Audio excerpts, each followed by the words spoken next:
this is Janilene Turcotte from hypnocoach.ca, and I help people in transitions by helping them remove what stands in the way from them to where they want to go. So fears, procrastination, insecurities, whatever stands in the way. Today we're going to talk about fear of rejection. We're going to talk about fear of rejection when it is normal and when it comes out of proportion, and how to deal with that out of proportion reality. So fear of rejection is one of the most ancient fears. It comes from the times of the tribes when if we were going to be ejected from the tribe, we would die. So this has been ingrained into us. And even though it was long ago, the fear of rejection, anticipation of rejection may have us feel uneasy or not very comfortable. Although for some people, it's more than that. It just takes over their entire system. Their entire system shut down. And then the fear of rejection, anticipation of rejection, or even the rejection itself, even worse, gets them to feel unable to concentrate, unable to eat, to have a conversation, lots of crying, emotional confusions. Basically, the whole dialogue starts and all the chatters and the whole, scenario, catastrophe scenario starts. Now, you cannot have people reject you in reality in this world today. In this world today, you will have people not selecting you.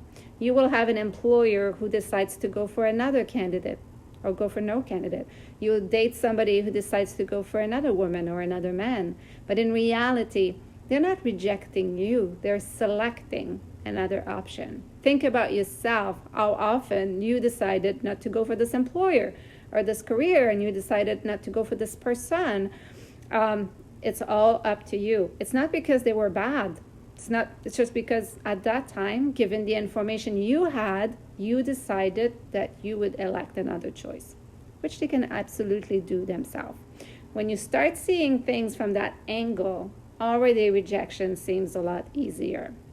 Now, if it's a trigger, if it gets you, just like I said earlier, all confused, and then you start to have that interior dialogue, which is often, oh, I'm not lovable, I will be alone, I'm not worth having a good job, I never, guys don't find me interesting, I'm always the last, I'm never chosen.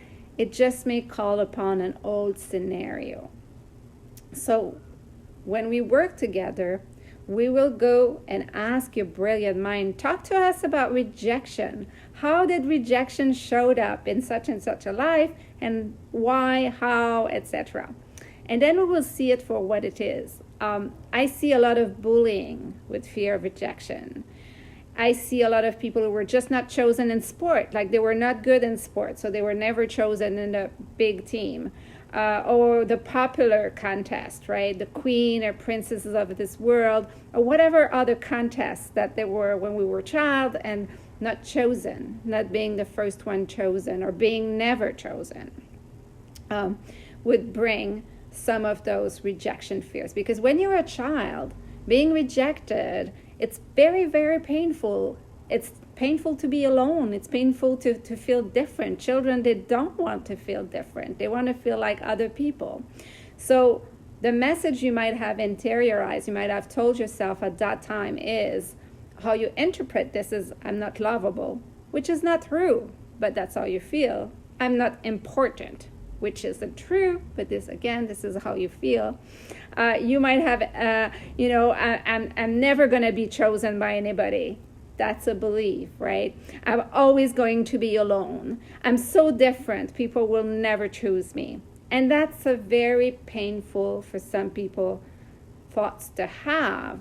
So painful that just to think that they might happen will just have you to freeze, to, move away, to fly, might have you to fight a little, or might have you to say please, please, please, which is the fawning response, which is to be like very nice just to make sure that you get selected.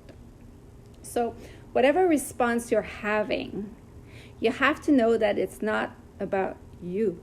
It has nothing to do about you being defective, or being not lovable, or being not important, or being not good enough. Those are not true. You just made up those beliefs based on painful events that happened to you when you were a child. So when we work together, what we do is we destroy those beliefs. We just reframe them for the adult that you are now. Because although they made sense, that you believed that when you were a child, they don't make sense anymore. And they're very detrimental to where you want to go now as an adult, right?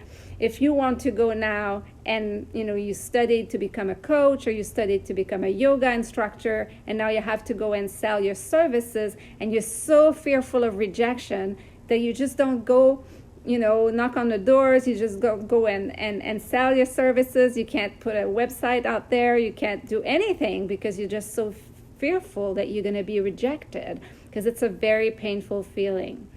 And I understand that, because it can be very, very, very, very strong. So what we do is we work together so you can see how valuable you are, how lovable you are, how good enough you are. You're more than good enough. And we see that clearly, that as an adult that you are right now, it's no longer relevant to act and to think like you did when you were a child. So I have a video on 3 steps that I have developed when you get triggered. So I'm just going to say that very quickly, but they're in more details in my video. But the first thing is to step away, right? To breathe, step away, then to have a mantra, which could be, I am enough, I am lovable, nobody can reject me, they can only select somebody else. And then the third step is to see where is it located in your body and process it out of your body. It's a very quick fix. I explain it in more detail. It doesn't do the long-term work, but it addresses the short fix for a small situation that happens, but you need to continue. And then you say, I'm going to deal with that later. I'm going to sit in that fear of rejection, and I'm going to look at for what it is and change it and transform it. So it does stand a lot between what people want to accomplish in life and their dreams and where they are. You have to remember, we no longer live in a tribe, and you will survive even if other people select other people or employers select other candidate. And it is okay to be different, and you are lovable, and you are enough, and you are important. So voila, Jenny-Lynn Turcotte, hypnocoach.ca. I offer a free 30 minutes if you want to talk about your fear of rejection and how it stands in the way between where you are right now and what you want to accomplish.